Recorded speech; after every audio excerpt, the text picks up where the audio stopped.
경제 소식을 빠르고 친절하게 전달해 드립니다. 오늘 굿모닝 경제는 허준영 서강대학교 경제학부 교수와 함께합니다. 교수님 어서 오세요. 어서 오십시오.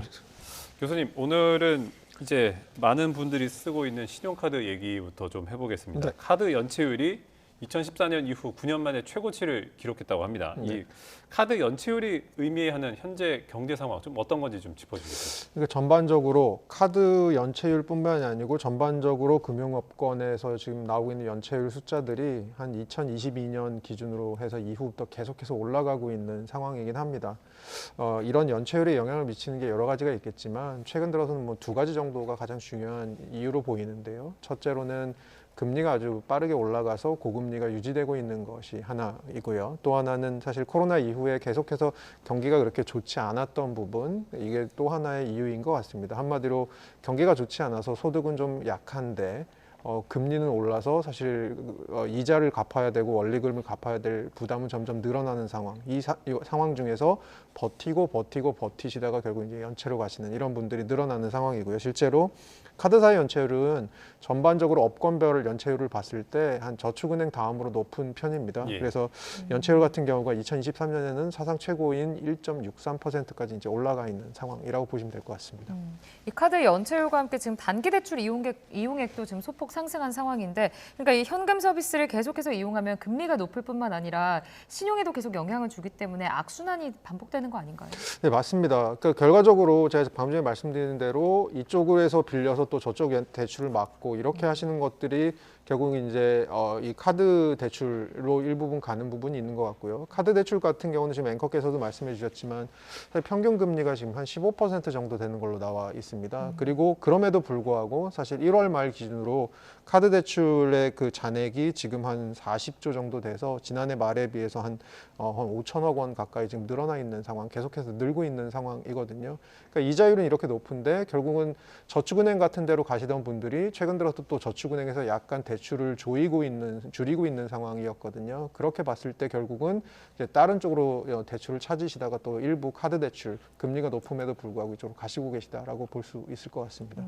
자, 교수님, 일각에서는 이제 그 카드 문제가 불거지다 보니까 뭐 예전에 그 카드 대란 관련해서도 좀 걱정하는 목소리가 나오긴 한데 그게 좀 너무 앞서 나간 견해라는 얘기도 좀 있거든요. 그건 좀 어떻게 보십니까? 네, 그 카드 대란이라고 하면 2000년대 저희 초반에 이제 카드가 굉장히 이제 소득이 약한 분까지 발급이 되고 카드 이쪽이 되게 무분별하게 발급이 되고 또 현금 서비스 같은 것들이 무분별하게 이용이 되다가 결국 이제 카드사의 부실이 돼서 지금 저희가 알고 있는 카드사의 전신이었던 다른 카드사들이 굉장히 많이 인수합병되고 또 없어지고 이랬던 일이 벌어졌던 2000년대 초반의 일이 있었거든요. 예. 근데 뭐 그때 상황이랑 지금이랑 뭐 지금 연체율이 올라가고 있는 건 좀 걱정할 만한 수준이긴 한 것 같습니다만 저희가 좀 눈여겨봐야 될 부분은 결국 2007년, 8년 금융위기 이전과 이후의 그 금융 환경은 굉장히 다르다라는 부분입니다. 뭐냐면 2007년, 8년에 미국발 금융위기가 나고 나서는 전 세계적으로 이제 금융산업에 대해서 규제의 강도도 굉장히 높아졌고 좀 더 촘촘해졌죠. 그래서 안정성 관리 같은 것들이 굉장히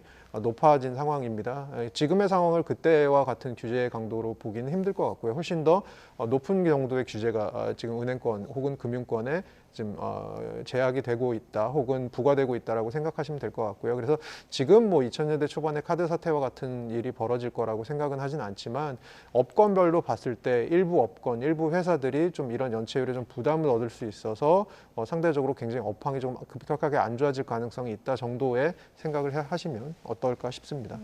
이렇게 지금 카드 관련해서도 그렇고 지금 보험 약관 대출액도 역대 최대치를 나타냈다고 합니다. 이런 지금 수치들이 굉장히 안 좋은 상황, 악순환인 것들을 지금 보여주고 있는데 지금 어떤 상황입니까? 이게 보험 약관 대출이라는 게 결국 이제 그 해지 환급금 중에 일정 규모를 이제 미리 대출로 쓰시는 건데 이게 뭐 여러 가지 뭐 장점도 있을 수 있습니다. 예를 들어서 보험을 해지하지 않고 보험의 보장을 유지한 상태에서 단기적으로 자금을 융통하실 수 있다는 점, 그리고 따로 신용도 체크 같은 것들이 들어가지 않는다는 점, 뭐 이런 것들은 좋은 점으로 볼 수 있는데요. 사실 여기 좀 위험한 게 그 빌리신 원리금이 해지 환급금을 넘어버리면 보험 가입이 해지가 되실 수도 있고요. 그리고 어떤 보험 상품들은 사실은 이 대출을 받으시고 일정 부분이 넘어가면 보험의 보장 중에 일부분이 사라지게 되는 이런 일도 벌어지게 됩니다. 그래서 사실 이 부분을 좀 잘 따져서 이용을 하셔야 될 것 같고요.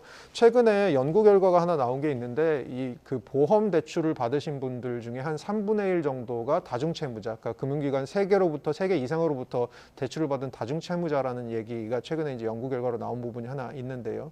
그런 부분들을 살펴봤을 때 전반적으로 지금 경기가 안 좋은 부분과 금리가 올라간 부분, 결과적으로 이쪽 빚으로 저쪽 빚을 또 막고 계신 분들이 굉장히 많은 부분, 이런 것들이 전반적으로 지금 보험까지도, 이거 굉장히 생계형 대출이라고 저희가 보험 대출은 보거든요. 그래서 결국은 가다 이제 그쪽까지 이제 가시게 된 부분들, 보험까지 사실 이제 끌어다 쓰시는 부분들이 생기신다는 건 결국은 굉장히 지금 어두운 어떤 불황 혹은 고금리의 단면을 보고 있는 것 같습니다.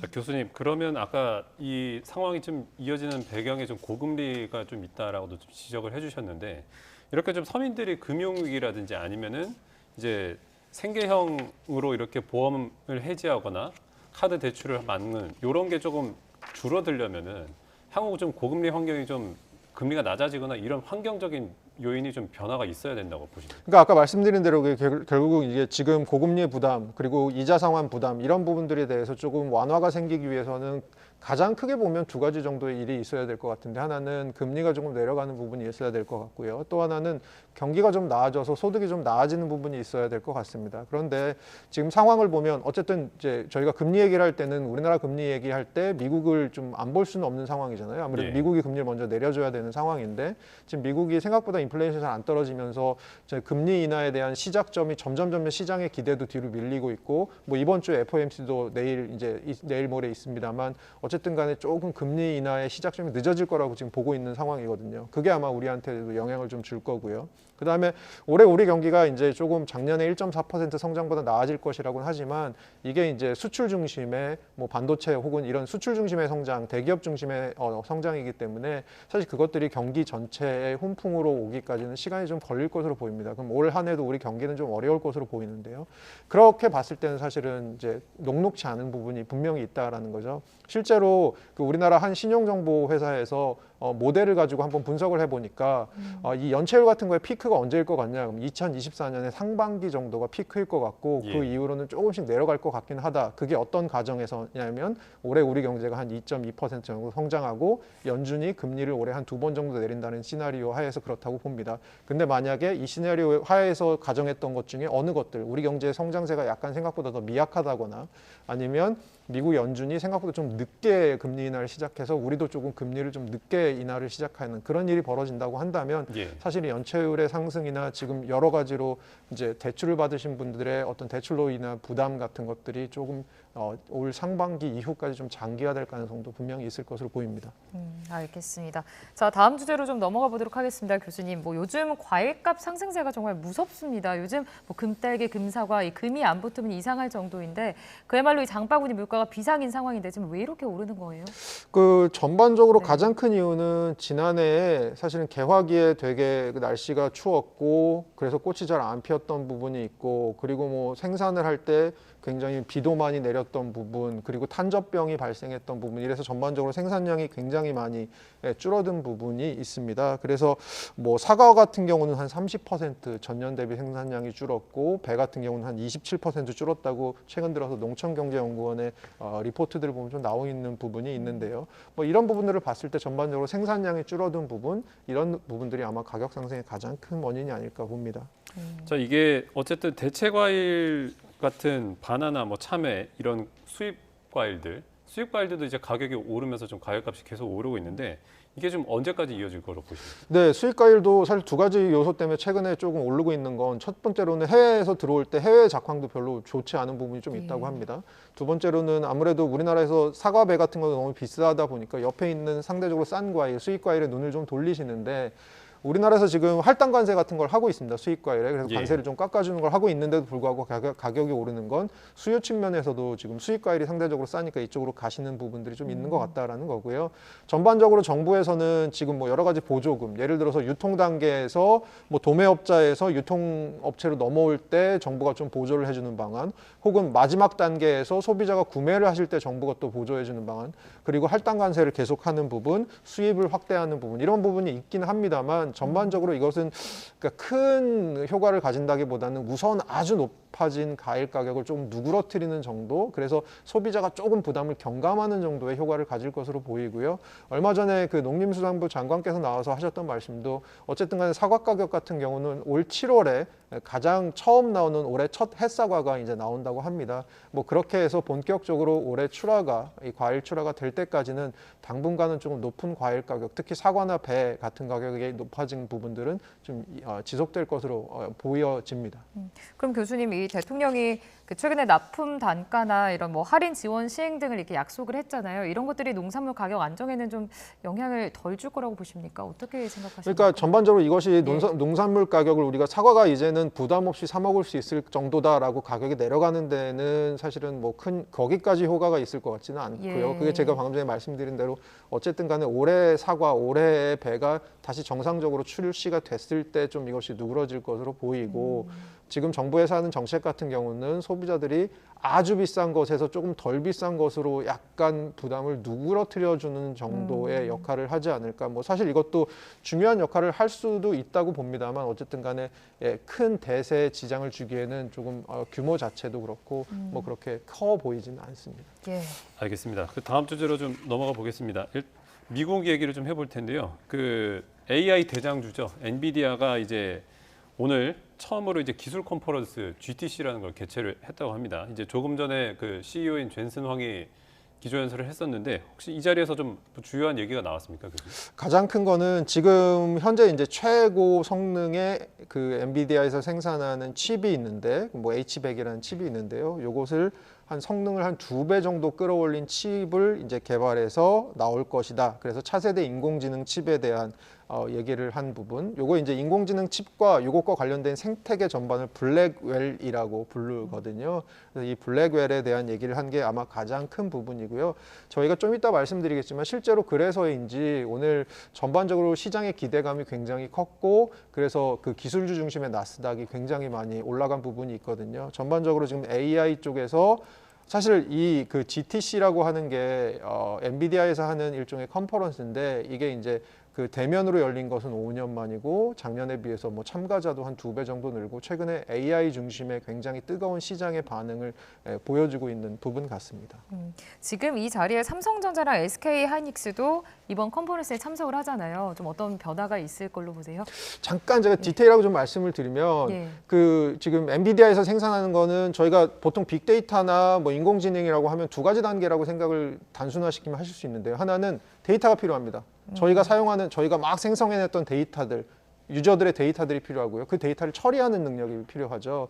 엔비디아에서 만드는 건 이걸 처리하는 칩을 GPU라고 하는 칩을 만드는 거고요. 예. 데이터를 모아놓으면 그 데이터를 저장시켜 놓을 공간이 필요하잖아요. 우리나라 기업들, 삼성이나 SK 하이닉스에서 하는 게 보통 이 D램, 특히 최근 들어서는 하이 밴드위스 메모리라고 해서 고성능 고대역폭 메모리라고 메모리. 하는 부분이 있잖아요. 그러니까 이 부분들에 있어서 최근 들어서 잘 하는 건데 지금까지는 사실은 삼성보다는 SK 하이닉스 쪽이 조금 발열 측면에서 엔비디아 칩 자체가 발열이 좀 많이 난답니다. SK 하이닉스가 좀 상대적으로 발열이 좀 적은 공법을 사용해서 많이 이용됐었는데 삼성이 최근 들어서 여기에 대해서 굉장히 이제 엔비디아랑 같이 가기 위해서 조금 발열 같은 걸 줄일 수 있는 이런 기술들에 대해서 최근 들어서 많이 연구를 하고 또 개발을 하고 있다고 합니다. 그런 측면에서 엔비디아가 이제 삼성, 기존에는 주로 SK 하이닉스랑 많이 했던 부분이 있는데 삼성전자랑도 같이 할 수 있는 부분이 좀 늘어난다면 아무래도 우리나라 반도체, 특히 메모리 부분의 반도체 산업이 조금 앞으로 조금 더 다시 반등을 할 수 있는, 조금 더 빠른 반등을 할 수 있는 가능성이 좀 있지 않을까 보고 있습니다. 알겠습니다. 교수님, 제가 이 질문은 좀 저도 드리고 싶진 않은데 어쨌든 엔비디아를 중심으로 기술주들의 주가 전망을 좀 안 여쭤볼 수가 없을 것 같아요. 저는 사실 이게 어떻게 될지보다는 기술주들이 향후 전망을 좀 해칠 만한 뭐 대내외 요인이 있는가 이게 좀 궁금하거든요. 그러니까 이게 사실 대세는 AI다. 뭐 AI를 심지어 어느 정도라고 얘기하시는 분이 있냐면 세 번째 혁명이다라고 얘기하는 그 현대 산업사의 세 번째 혁명이라고 얘기하시는 분도 계세요. 첫 번째 혁명은 전기가 발명된 거고 두 번째 혁명이 통신, 세 번째 혁명이 AI다라고 얘기를 하는데요. 사실 AI가 앞으로 이제 발전할 가능성이 좀 저도 아직도 굉장히 많은 부분이 있다고 합니다. 생각합니다. 그런 측면에서는 사실은 엔비디아가 그 큰 기업이 작년 작년에 메모리 센터 그 데이터 센터 같은 데서 나왔던 수익률이 400% 신장을 했다고 합니다. 그러니까 엔비디아 같은 그룹이 아직 그렇게 성장할 수 있다라고 하는 것은 이 산업 자체가 지금 굉장히 빠르게 성장을 하고 있다라는 얘기로 저는 들리거든요. 그런 측면에서는 앞으로도 뭐 지금도 이미 밸류에이션이 굉장히 높아서 고평가돼 있다라고 얘기하시는 분이 계시지만 앞으로도 발전 가능성이 좀 많은 분야가 아닌가라고 생각을 하고요.